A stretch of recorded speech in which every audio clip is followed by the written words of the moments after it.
vamos a presentar el día miércoles gira en torno a analizar los textos escolares, cómo estos textos escolares han enfocado el tema de la independencia del Perú. Y algo que es bien interesante es que el tema sigue siendo importante y significativo, especialmente ahora que estamos a puerta del bicentenario, pero como que el texto escolar ha variado mucho en los últimos años. Por un lado, por ejemplo, yo utilizo el término, han aumentado la valla, con razón al trabajo docente, en el sentido de que han puesto más actividades, incluso las mismas competencias se han modificado mucho en relación a los años anteriores, ¿no? Ahora, si bien es positivo que se intente que el alumno pueda desarrollar pensamiento crítico en términos históricos, yo creo que en ese sentido todavía falta mayor conectividad entre lo que hacemos los historiadores como profesionales y lo que hacen los educadores como formadores de la conciencia histórica. Entonces creo que ahí el texto escolar es positivo, pero le ha puesto una valla demasiado alta al docente. Entonces, actividades como la que está haciendo la NEA, por ejemplo, me parece muy importante porque permite conectarnos a nosotros los académicos, historiadores, con los educadores y la sociedad civil. Sí, los libros de formación, tanto primaria como secundaria, en realidad cuentan una historia oficial, ¿no? Una historia formal, una historia de blancos, una historia de españoles.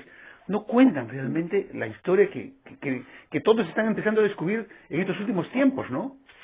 Perfecto, tiene toda la razón, ¿no? Que la visión que genera la historia de un texto escolar es la historia oficial del Estado que nos quieren contar. Entonces, en el tema de la independencia, por ejemplo, uno ve una independencia en la cual sobresalen grandes personajes, correcto, pero mayormente son hombres criollos, blancos. Como que hay dos factores que todavía el texto escolar no incorpora con fuerza, que son quizás los dos aportes más importantes de la historiografía de los últimos 30 años. Uno, la historia desde abajo, los sectores populares, ¿no? Y la historia regional. Por ejemplo, cuesta y es un poco difícil entender cómo es posible. Por ejemplo, en el caso de la región Mica, que se puede estudiar el tema de la independencia cuando los libros son producidos desde Lima. Hay un desfase ahí entre la autoridad central del Minedu con sus enfoques más vinculados con regiones, ¿no? Entonces, yo comparto totalmente su opinión, creo que hay mucho por hacer, ¿no? Y como le digo, hace parte de lo que contemos un poco el día miércoles. No es casual, por ejemplo, que en los primeros construcciones que hacen los españoles en todos los lugares en las iglesias, ¿no ves que el indio era un animal? ¿No ves que el indio no tenía alma? Sí, tiene toda la razón. La cuestión es que, claro, eso tampoco no se refleja en el texto escolar. O sea, si hablamos un poco en términos de sociedad colonial, ¿no? Digamos que estaban separadas la República de Blancos, la República de Indios. El indio era, pues, como una especie de menor de edad. Era un ser bárbaro, incivilizado, que eso tampoco no se toma en cuenta y no se visibiliza bien en el texto escolar. Cuando nos dan una imagen del blanco español opresor de un indio sometido y sumiso, lo cual no es tan cierto todavía, sino como explicar, por ejemplo, levantamientos como Tupac Amaru, Juan Carlos Atahualpa. Entonces habría que dar una imagen quizás más crítica del texto escolar. Otros temas que no incluyen en los textos escolares, como si no estuvieran adaptados para el cerebro de los jóvenes que se están formando holísticamente en todo, es el tema de la corrupción. Casi todos los presidentes, incluidos San Martín y Bolívar, que empezaron a liberarnos de los españoles, están vinculados, están relacionados con la corrupción. Tiene toda la razón. Y ahí está también ese gran desfase que hay entre lo que somos los historiadores y lo que hace el texto escolar como versión oficial del Estado peruano. Un tema clave, que ahora más que nunca lo vemos, es el tema de la corrupción, ¿no? Y hay un texto muy importante, el de Alfonso Quirós Norris, prácticamente un bestseller, pero que todavía no ha sido asimilado por el texto escolar. Como que el Estado tiene miedo de tocar temas muy controversiales. En ese sentido, queda como especie de lagunas, espacios en blanco. Y bueno, volviendo quizás un poco al tema de la independencia, no se toma en cuenta, por ejemplo, quizás una especie de corte a partir de San Martín para adelante, o digamos a lo sumo, ¿no? Con el impacto de la invasión napoleónica a España, pero no se toca, por ejemplo, los movimientos indígenas articulados en independencia, Tupac Amaru, por ejemplo. Por ejemplo, también no se dice claramente las cosas que en tiempo de la independencia, de la lucha por la independencia, en la práctica había sido una guerra civil. Peruanos contra peruanos y realistas contra realistas, en los ejércitos habían de todo.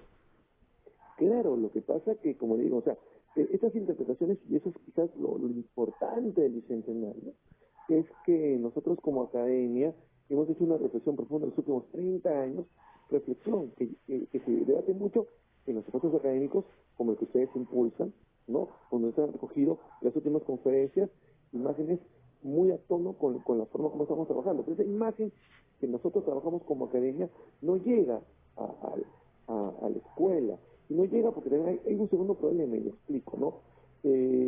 Yo conozco muy bien el caso de San Marcos porque yo soy docente del Departamento de Educación, Historia y Geografía, y ahí hay un pequeño desfase también, en el cual la forma como el historiador enseña al futuro educador.